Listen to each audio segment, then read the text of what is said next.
CC camera ফুটেজে দেখা যায় এনসিপি নেতা ফাহাদ ওমর, আশিক, আজাদ, গণ অধিকার পরিষদের সাবেক নেতা আবু রায়হান, যুবশক্তির মোহাম্মদ মীর এবং জুলাই যোদ্ধা ইব্রাহিম আরাফাত সহ আগ্রাবাদস্থ এই কর্পোরেশন অফিসে এসে ম্যানেজার বাচ্চুর কাছে টোকেন মানি দাবি করে।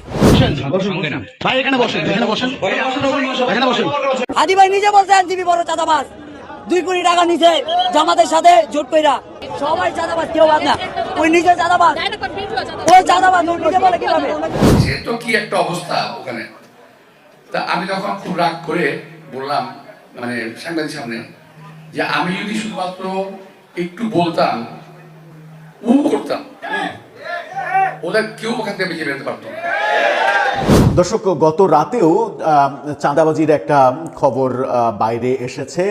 আল জাজিরার সাংবাদিক জুলকারনায়ের শায়ের তিনি চট্টগ্রামের আগ্রাবাদে একটি 10 লক্ষ টাকার চাঁদাবাজির সিসিটিভি ফুটেজ ফাঁস করে দিয়েছেন এবং সেখানে দেখা গেছে যে এনসিপি নেতারা গিয়ে চট্টগ্রাম নগরের চান্দগাঁও ও পাঁচলাইশ এলাকার মানুষ দীর্ঘদিন ধরে আতঙ্কের নাম হিসেবে চেনে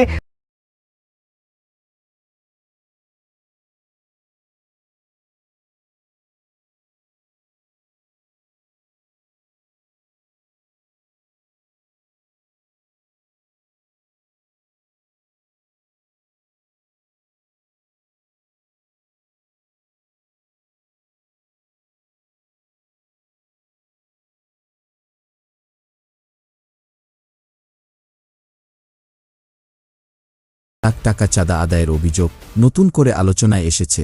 এরই মধ্যে নির্বাচনী মাঠে সাধারণ মানুষের কাছে তারা চাঁদাবাজ হিসেবে আখ্যায়িত হচ্ছেন।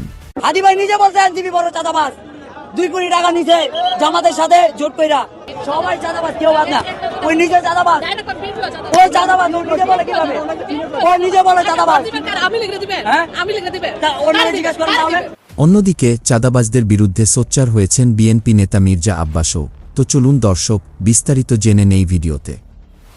চাঁদা দিতেই হবে, না হয় আওয়ামী দোসর বলে পুলিশে দিব, এমন বক্তব্যে 10 লক্ষ টাকা চাঁদা দাবির অভিযোগ উঠেছে চট্টগ্রাম মহানগর এনসিপিও ও গণ অধিকার পরিষদের বিরুদ্ধে।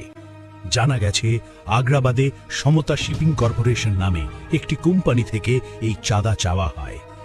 সিসি ক্যামেরা ফুটেজে দেখা যায় গত 27 জানুয়ারি দুপুর আনুমানিক 12টার দিকে এনসিপি নেতা ফাহাদ ওমর, আশিক, আজাদ, গণ অধিকার পরিষদের সাবেক নেতা আবু রায়হান, যুবশক্তির মোহাম্মদ মীর এবং জুলাই যোদ্ধা ইব্রাহিম আরাফাত সহ আগ্রাবাদস্থ এই কর্পোরেশন অফিসে এসে ম্যানেজার বাচ্চুর কাছে টোকেন মানি দাবি করে।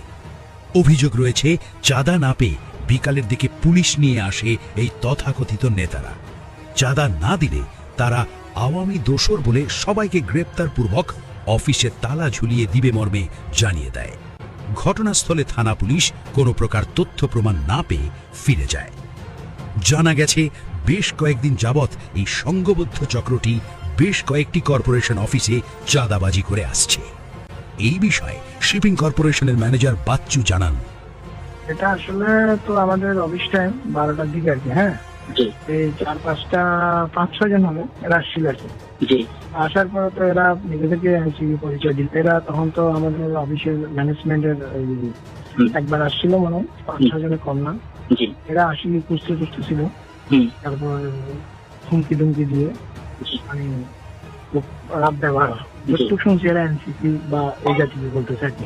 এরা তো নিজেদেরকে এনসিপি পরিচয় দিল। এবার আমার দুপুরে আসছিল, আসি হুমকি তুমি দেয়, অনেক চাঁদা দাও, এই এত ধরেন 10 মতো আর কি।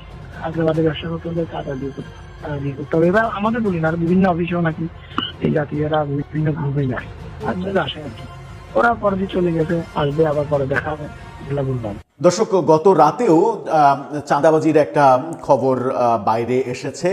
আল জাজিরার সাংবাদিক জুলকারনায়ের শায়ের তিনি চট্টগ্রামের আগ্রাবাদে একটি 10 লক্ষ টাকার চাঁদাবাজির সিসিটিভি ফুটেজ ফাঁস করে দিয়েছেন এবং সেখানে দেখা গেছে যে এনসিপি নেতারা গিয়ে চাঁদা দাবি করছে, পরবর্তীতে পুলিশ নিয়ে গেছে। কিন্তু তাদেরকে জিজ্ঞাসা করলে তারা বলেছেন যে তারা আওয়ামী লীগ ধরতে গিয়েছিল।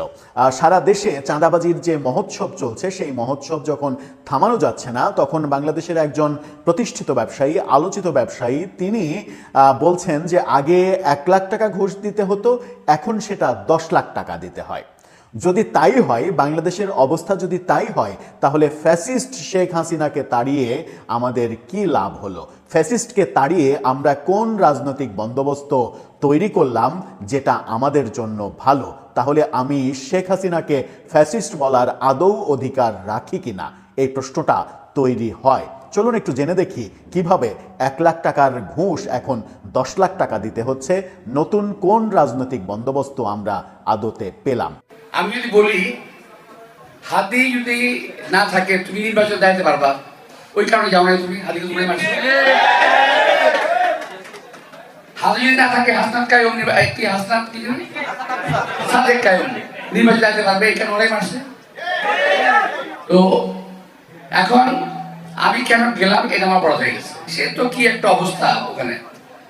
তা আমি তখন খুব রাগ করে বললাম মানে সাংবাদিক সামনে যে আমি যদি শুধুমাত্র একটু বলতাম, করতাম, ওদের কেউ ওখান থেকে বেঁচে বেরোতে পারতো না।